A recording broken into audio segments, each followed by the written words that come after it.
Me llamo Verity Langford. Para cuando entré en esa gala, ya me habían olvidado quiénes se suponía que mejor me conocían. No me vieron cuando crucé sola la entrada de mármol. Ni mis padres. Ni mi hermana, Clarissa, con su vestido de diseñador. Ni los primos reunidos alrededor de la barra de champán, cuchicheando sobre ciclos de ascensos. Para ellos, yo seguía siendo la mujer que no lo logró. La hermana que fracasó. La que se marchó de las cenas familiares de negocios, con sonrisas discretas y multas de aparcamiento sin pagar. Lo que no sabían era que había construido algo muy lejos de su vista, algo demasiado silencioso para publicarlo en Facebook, demasiado poderoso para necesitar aplausos.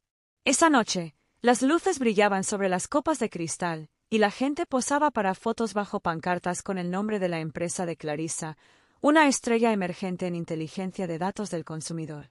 La misma empresa en la que yo una vez creí más de lo que ella jamás lo haría. No llevaba un vestido que brillara ni zapatos que hicieran ruido al cruzar el suelo del salón.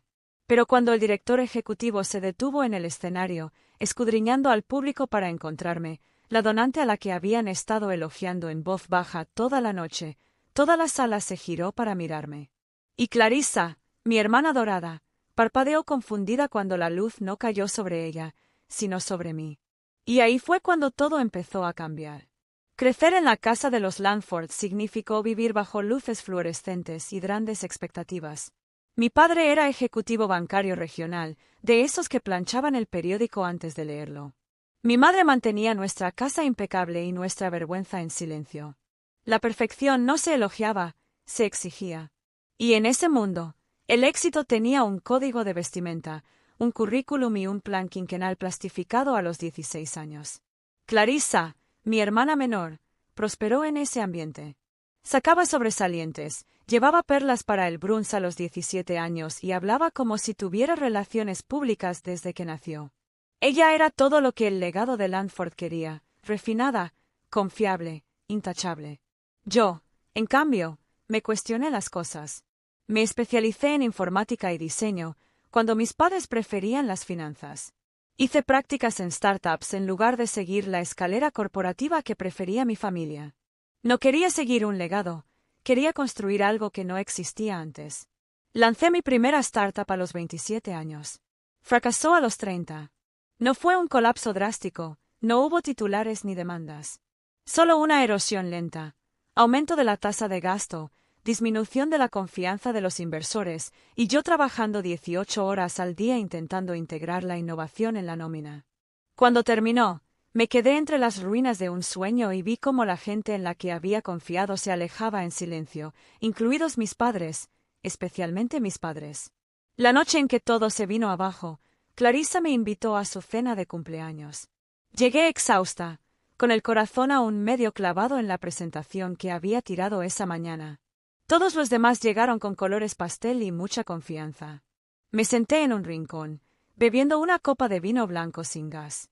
A mitad de los aperitivos, mi madre se inclinó hacia mí y me preguntó, con cierta amabilidad, ¿estás bien? ¿Te pasa algo, cariño? ¿O simplemente estás recuperando el aliento antes de volver a probar algo nuevo? Eso era el código para decir, ya terminaste de avergonzarnos. Recuerdo parpadear al mirar mi plato. Las vieiras intactas de repente eran demasiado perfectas para comer. Estoy averiguándolo, dije. Es una transición. Claro, añadió mi padre, como si le hablara a un caso práctico. Estas cosas pasan. No todo el mundo está hecho para el liderazgo. Clarissa me miró con una mirada que jamás olvidaré. Ni petulante ni cruel, simplemente tranquila, como si por fin hubiera aceptado que yo era la advertencia. Esa fue la noche en que dejé de intentar ganar su aprobación. Me di cuenta de que no querían comprenderme. Querían contenerme. Y el fracaso les había dado la caja que siempre había necesitado para encerrarme por completo. Así que desaparecí. No físicamente, seguía apareciendo en las fiestas, respondiendo amablemente a los mensajes familiares y enviando regalos de cumpleaños. Pero emocionalmente, estratégicamente, me escondí. Dejé de explicar en qué estaba trabajando. Dejé de pedir interés, atención o aprobación. Les dejé conservar la versión de mí que les resultaba más fácil de manejar. Y mientras ellos veían quietud, yo estaba en movimiento. Tomé todo lo que tenía. Aprendí de las dificultades, los agotamientos, los acuerdos de confidencialidad traicionados, y volví a empezar. No para demostrarles que estaban equivocados, al menos al principio. Lo hice porque no podía dejar de construir. Es lo que soy. Empecé a asesorar entre bastidores a empresas en fase inicial, invirtiendo discretamente a través de una entidad legal con un nombre neutral. Creé primero VL Syndicate y luego me reestructuré bajo Lanford Meridian Ventures, sin usar mi nombre de pila ni dar a nadie la oportunidad de rastrear a la empresa hasta la fallida hermana. Una a una, las empresas que apoyé empezaron a crecer. Una de ellas, Evolve Insight, destacó. Una startup de análisis de datos con un gran potencial de crecimiento, liderada por un fundador que no solo tenía ambición, sino también capacidad de adaptación. Necesitaban capital, tiempo y un director de marketing que comprendiera el comportamiento y la percepción del consumidor. Contrataron a Clarissa. No dije ni una palabra. Observé desde la sombra cómo la empresa prosperaba. Mientras Clarissa anunciaba con orgullo su progreso en cenas y entrevistas de prensa, hablaba de su éxito con tanto entusiasmo que parecía que había estado ahí desde el primer día. Tal vez ella creía que lo había sido. Tal vez pensaba que ella era la razón por la que las cosas avanzaban. Nunca preguntó quién había suscrito la ronda de financiación Serie A que lo salvó 18 meses atrás, ni quién había duplicado su financiación Puente cuando el primer cliente incumplió. Nunca imaginó que podría ser yo. Y a mí me pareció bien. Hasta que llegó por correo la invitación a la gala, un sobre negro formal con ribete plateado en honor a nuestros socios pasados, presentes y futuros. Mi nombre no figuraba en la lista. Solo un +1 para mis padres, un guiño a la familia, no a la inclusión. Aún así, respondí. No para que me vieran, ni para armar un escándalo, sino porque algunas historias no necesitan ser contadas, solo reveladas. Hay una extraña libertad que surge al ser subestimado. La gente no se cuida las conversaciones cuando estás cerca. Asumen que tu presencia es inofensiva y que tus intenciones son irrelevantes. Esto convierte las sombras en un lugar sorprendentemente eficiente desde el que trabajar, silencioso, estable y sin ser detectado. Tras alejarme de las expectativas familiares y de la vergüenza pública por el fracaso de mi startup, reconstruí mi empresa con un propósito. No para redimirme, no para recibir aplausos, sino para comprender el valor, ese que no aparece en los currículums ni se pregona en las mesas. Empecé a dar consultoría. Al principio, eran pequeños fundadores, desesperados por consejos sobre recaudación de fondos, adaptación al mercado y gestión de crisis de cofundadores. No publiqué mi nombre en sitios web. No adquirí acciones. Quería conocimiento, patrones, pruebas. Con el tiempo, los fundadores a los que ayudé empezaron a llamarme. No para pedirme consejos, sino dinero. Así que fundé Lanford Meridian Ventures. Elegí el nombre con cuidado, profesional, fácil de olvidar, imposible de relacionar directamente conmigo. La entidad estaba legalmente separada de cualquier cosa personal y se canalizaba a través de sociedades holding que nunca usaban las palabras Verity o Sister. Me convertí en socio tácito de una docena de proyectos, pero solo 2 realmente importaban. Uno fracasó rápidamente. El otro fue Evolve Insight. Cuando su equipo fundador se puso en contacto con ellos, ya habían agotado su primera ronda de financiación. El producto era bueno, elegante, escalable, eficiente, pero los datos de sus usuarios se habían estancado y los inversores estaban dando vueltas como buitres, buscando señales de mala gestión. Vi algo diferente. Su director ejecutivo, Hyland Reeves, no se fingió ni vendió publicidad. Me envió documentos sin procesar, admitió errores y explicó cómo los solucionaría. Transferí los fondos dentro de las 48 horas. 3 meses después, el CMO dimitió inesperadamente. Vi las novedades de contratación desde lejos. Tardé un momento en reconocer el nombre cuando la anunciaron, Clarissa Langford. Casi parecía una broma. Pero ahí estaba, mi hermana asumiendo un puesto de liderazgo en una empresa que solo existía porque yo la había mantenido a flote. Al principio, pensé en retirar mi inversión, no por despecho, sino porque no quería cercanía. No quería invitar a los fantasmas de la comparación o el resentimiento. Pero los cálculos eran claros. El mercado estaba en alza.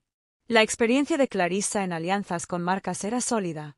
Y, francamente, no estaba dispuesto a alterar la trayectoria de una empresa solo para mantener ordenado mi pasado. Me quedé. Vi a Clarissa cambiar la marca del mensaje de la empresa. La vi conseguir 3 grandes nombres. Clientes y aparecer en Forbes Next. Incluso vi una foto de ella junto a Hailen en una azotea, con el texto: el equipo dinámico detrás del crecimiento exponencial de Ival. Parecía orgullosa, de ese orgullo que no pregunta de dónde salió el andamiaje. Una vez vi un clip de ella en un podcast hablando sobre liderazgo. Hay que saber quién está en la sala, dijo. Quien cree en la misión, quien se juega la vida. Casi me río. Me preguntaba si alguna vez le habría preguntado quién había ahorrado nómina ese enero. Si alguna vez había mirado la tabla de capitalización con suficiente atención para ver el porcentaje que tenía Landford Meridian Ventures.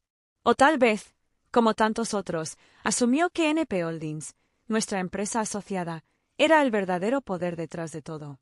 Nunca lo supo. Participé en 2 reuniones trimestrales de la junta directiva bajo un seudónimo. Cuando su equipo de marketing solicitó una extensión presupuestaria de emergencia la primavera pasada, fui una de las 3 personas que la aprobaron. Me dije a mí misma que no me importaba, que era mejor así. Que creyeran lo que necesitaran. Que ella pensara que había ascendido sola. Quizás lo habría mantenido así si la gala no hubiera tenido lugar. Cuando llegó la invitación, me quedé mirando el sobre más tiempo del debido. Era precioso, grabado en plata, como si fuera una boda real. En su interior, la carta agradecía a los socios clave por su apoyo e invitaba a los distinguidos colaboradores a asistir a una ceremonia privada en honor a quienes habían hecho posible el éxito de Ival. Había una línea al final. Los nombres no se revelarán hasta la noche del evento para preservar el impacto del reconocimiento. Sabía lo que eso significaba. Iban a decir mi nombre. Quizás no todo, pero sí lo suficiente. No estaba segura de cómo me sentía, ni emocionada, ni reivindicada, solo estable. Ya no se trataba de que me vieran.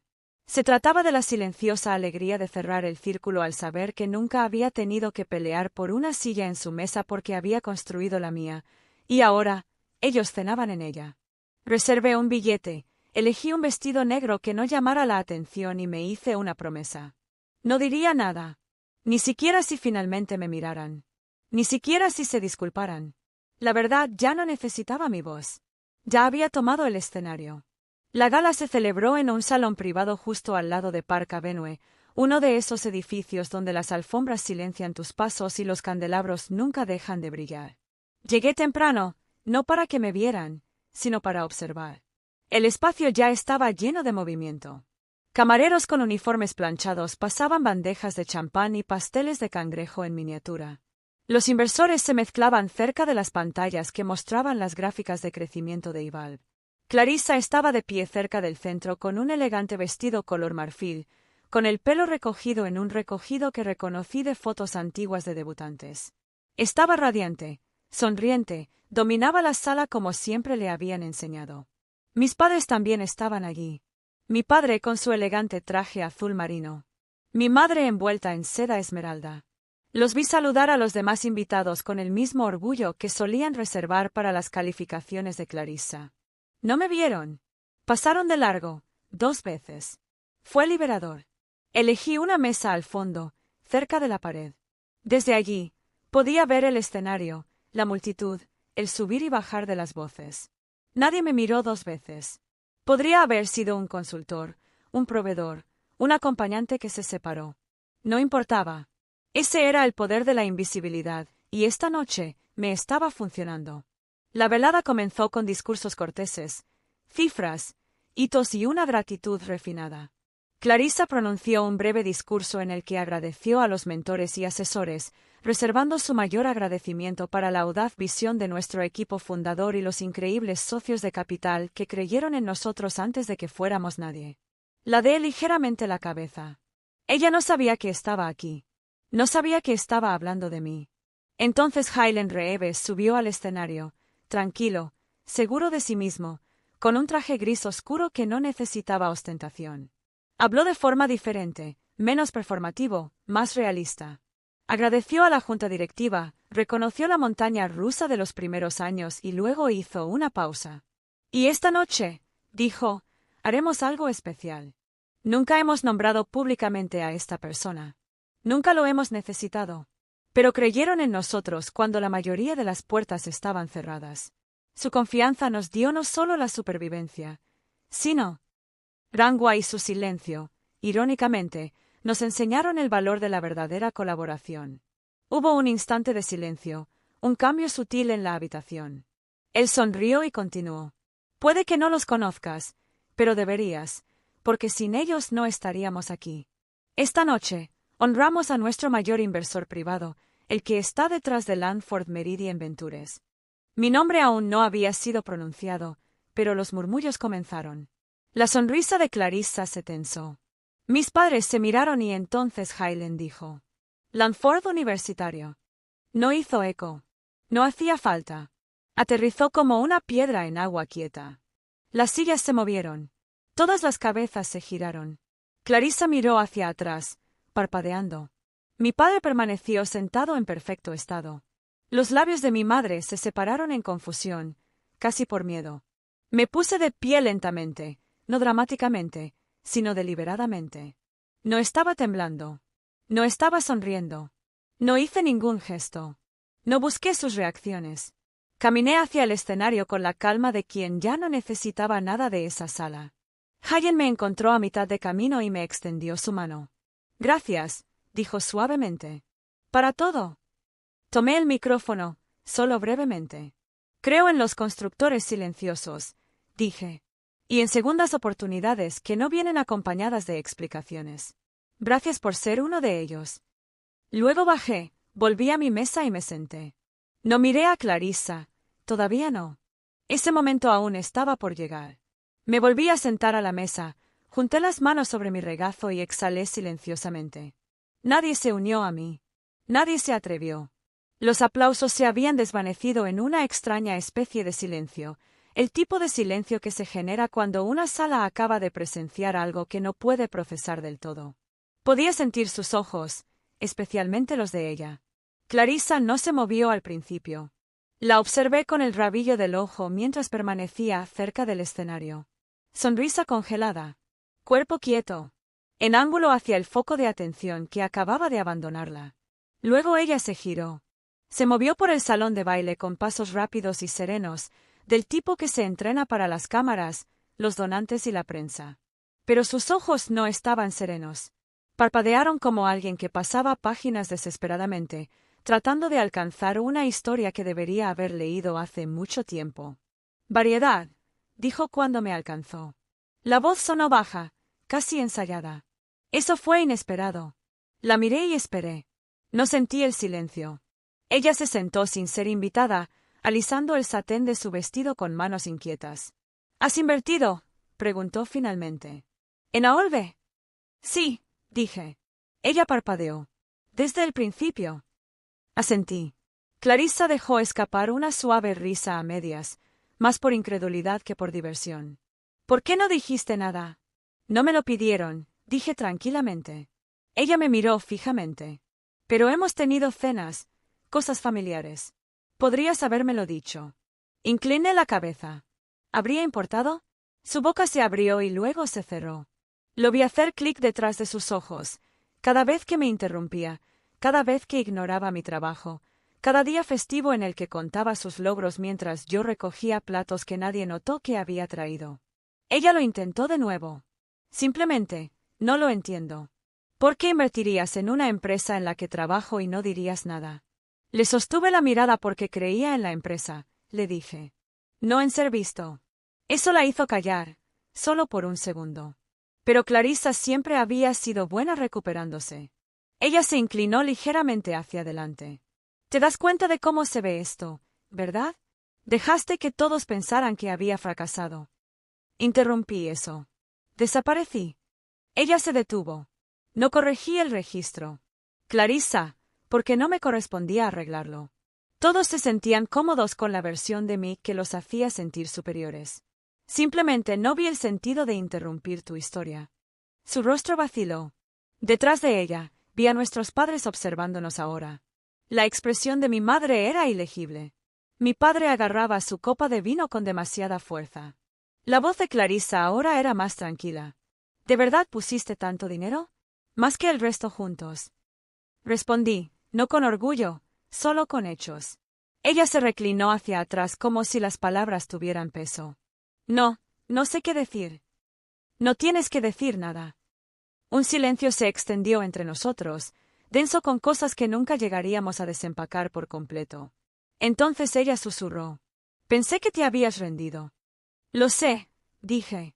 Por eso funcionó. Ella me miró entonces. Ni como hermana, ni siquiera como rival. Pero como alguien que había juzgado mal la escala de algo que estaba justo a su lado. Ella me miró como si fuera un extraño que había reescrito las reglas de la habitación. Pasó un tiempo. Finalmente, ella preguntó. ¿Por qué ahora? ¿Por qué dejas que te nombren? Miré alrededor del salón de baile. Porque Hayen lo pidió y porque, francamente, ya era el momento. Clarissa abrió la boca y luego se detuvo. Una parte de ella quería recuperar el control, volver a centrar la atención en ella. Pero no había manera de hacerlo sin parecer pequeño. La narrativa ya había cambiado. Cada uno había visto lo que necesitaba ver. Ella se levantó lentamente, recomponiéndose. ¿Vienes a la mesa familiar? Preguntó. Yo también me puse de pie. No. Ya tengo un asiento. Asentí una vez, un simple adiós, luego me di vuelta y pasé junto a nuestros padres sin mirarlos. Mi nombre ya había sido dicho. La historia ya había sido contada. Y no necesité explicar ni una sola palabra. No me quedé para los aplausos. Salí por la puerta lateral, tan silencioso como llegué. Nadie me detuvo. Ese silencio fue suficiente. Afuera, la ciudad estaba tranquila. En el auto, abrí mi teléfono. El mensaje de Hayen. Gracias. Un correo electrónico del fundador. Una solicitud de mentoría. Sonreí. Una vez dijeron que no tenía lugar en la mesa. Pero dejé de preguntar hace años. Construí el mío propio, con silencio, coraje y memoria. Esta noche no fue una venganza. Fue un reconocimiento. Tarde, pero real. Déjenles brindar y contar historias. Tenía algo más estable, legado, control, libertad. Y ahora, finalmente sabían en qué habitación se encontraban. Solo se mantuvo en pie porque lo había sostenido silenciosamente todo el tiempo.